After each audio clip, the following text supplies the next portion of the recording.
Hi friends, welcome to Manhitha creative thoughts. ఈరోజు ఈ వీడియోలో మనం ఇంట్లోనే జిలేబీ ఏ విధంగా ప్రిపేర్ చేసుకోవాలో చూద్దాము.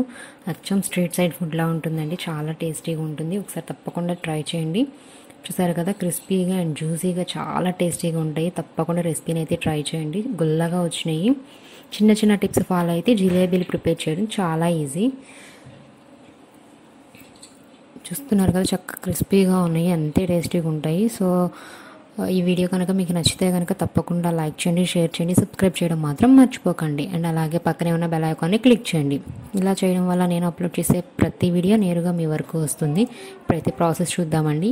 ఒక మిక్సింగ్ బౌల్ తీసుకుని దానిలోకి 1/2 కప్ మైదా తీసుకున్నాను.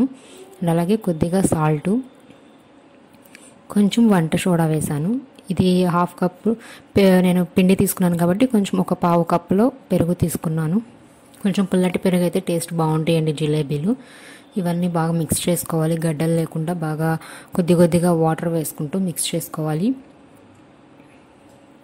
ఇక్కడ ఏంటంటే నేను తీసుకున్న 1/2 కప్కే నాకు చాలా జిలేబీలు అయినాయి. అంటే 20-25 వరకు జిలేబీస్ అయినాయి. అంటే కొన్ని చిన్న సైజ్ చేశాను, కొన్ని పెద్ద సైజ్ చేశాను. చూద్దాం అవి ఎలా చేశాను. ఇవైతే కొంచెం కొంచెంగా వాటర్ వేసుకుంటూ మిక్స్ చేసుకుంటున్నాను. కొంచెం మీరు ఎక్కువ క్వాంటిటీలో చేయాలనుకుంటే ఎక్కువ పిండి తీసుకుని చేస్తే సరిపోతుంది. బట్ ఇది పిండి కలిపేదే కొంచెం మనకి జిలేబీ రావడానికి మెయిన్ ప్రాసెస్ అనమాట. పిండి పర్ఫెక్ట్గా మిక్స్ చేసుకుంటే జిలేబీ అంతే పర్ఫెక్ట్గా వస్తాయి. చూసారు కదా, ఇది కొంచెం మనం ఇట్లా గరిట స్పూన్తో ఇట్లా లేపుతుంటే దారలాగా పడుతూ ఉండాలి. అప్పుడే మనకి జిలేబీలు చాలా పర్ఫెక్ట్గా వస్తాయి. అండ్ అలాగే దీనిలో కొద్దిగా ఫుడ్ కలర్ వేసానంటే నా దగ్గర ఆరెంజ్ ఫుడ్ కలర్ ఉంది. సో కొంచెం వేసి మిక్స్ చేసేసాను. చూసారు కదా, ఇందులో ఏం గడ్డలు లేవు. ఇలా చక్కగా చిన్న దారిలాగా పడుతూ ఉంటే సరిపోతుంది పిండి. ఇప్పుడు స్టవ్ మీద షుగర్ పాకం పెట్టుకుంటున్నానండి. నేను 1/2 కప్పు తీసుకున్నాను పిండి. అండ్ అలాగే దీనిలో 1/2 కప్పు షుగర్ వేసుకున్నాను. కొంచెం మీకు స్వీట్ ఎక్కువ కావాలి అనుకుంటే 3/4 తీసుకోవచ్చు. 1/4 కప్పు వాటర్ వేసానండి. కొంచెం ఎక్కువ తీసుకుంటే ఏంటంటే పాకం మిగిలిపోతుంది, వేస్ట్ అయిపోతుంది కదా అని చెప్పేసి నేను తగ్గించి తీసుకున్నాను.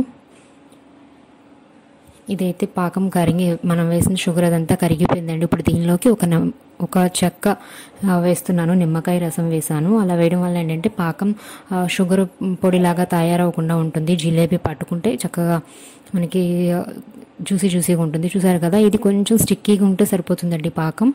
అండ్ అలాగే నా దగ్గర పాల ప్యాకెట్లు లేవు. యాక్చువల్గా పాల ప్యాకెట్తో కూడా చేయొచ్చు. నా దగ్గర ఇలా పాలిథిన్ కవర్ ఉంది. సో దాన్ని ఇలా ఒక సైడ్కి పెట్టేసి గ్లాస్లోకి మనం ప్రిపేర్ చేసి పెట్టుకున్న పిండి వేసుకోవాలి. మీ దగ్గర సాస్ బాటిల్స్ అట్లా ఏమైనా ఉన్నా కూడా యూజ్ చేయొచ్చు. బట్ నా దగ్గర లేదండి, అందుకే ఇలా పాలిథిన్ కవర్లో వేసేసి చేస్తున్నాను. బట్ పర్ఫెక్ట్గా వస్తాయి జిలేబీలు కూడా.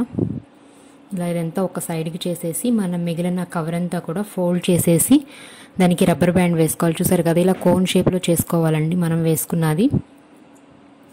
ఇలా కొంచెం టైట్గా పెట్టేసేసి రబ్బర్ బ్యాండ్ వేసుకోవాలి. ఇది కొంచెం లూజ్గా ఉంటే కనుక మనం ప్రెస్ చేసేటప్పుడు పిండి పైకి వచ్చేస్తుంది. సో మనం వేయడానికి కుదరదు అనమాట. ఇలా బాగా టైట్గా చేసేసి ఇలా మెలిపెట్టేసి ఇలా రబ్బర్ బ్యాండ్ వేయడం వలన అది కరెక్ట్గా టైట్గా ఉంటుంది. ఆయిల్ హీట్ అయిందండి. ఇప్పుడు దీన్ని ఎండింగ్లో కోన్ షేప్లో ఉన్న చోట కొంచెం కట్ చేసుకోవాలి. కరెక్ట్గా మనకు సన్నగా కావాలనుకుంటే సన్నగా, అండ్ అలాగే కొంచెం పెద్దగా కావాలనుకుంటే పెద్దగా. చూసారు కదా, ఇది వేయగానే చక్కగా అలా ఆయిల్లో తేలి వచ్చేస్తుంది. అండ్ ఏంటంటే ఇక్కడ కొంచెం ఫ్లాట్గా ఉండేది యూజ్ చేయాలండి, ప్యాన్ కానీ అది.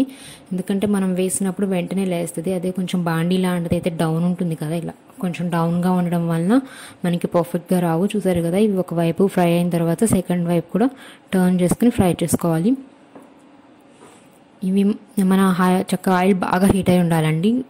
అప్పుడు మనం వేయగానే అవి పైకి లేచేసి వస్తాయి, లేదంటే స్టిక్ అయిపోయి అవి అంటుకుపోయినట్టు అయిపోతాయి అనమాట. సో ఆయిల్ మంచి హీట్లో ఉన్నప్పుడు వేయాలి. అండ్ అలాగే పాకం వేడివేడిగా ఉన్నప్పుడే మనం తీసిన జిలేబీలు అనేవి ఆ పాకంలో వేసేసి ఒక 10 సెకండ్స్ అలా ఉంచేసి తీసేస్తే సరిపోతుంది. ఎక్కువసేపు ఏమీ మనం నానబెట్టాల్సిన అవసరం లేదు. అవి పాకం పట్టగానే తీసేసి పక్కన పెట్టేసుకోవాలి. చూసారు కదండి, టేస్టీగా ఉండే జిలేబీలు ప్రిపేర్ అయిపోయినాయి. తప్పకుండా ఒకసారి రెసిపీని ట్రై చేయండి. అండ్ అలాగే ఈ వీడియో ఎలా ఉంది ఏంటనేది నాకు కామెంట్ చేసి చెప్పండి.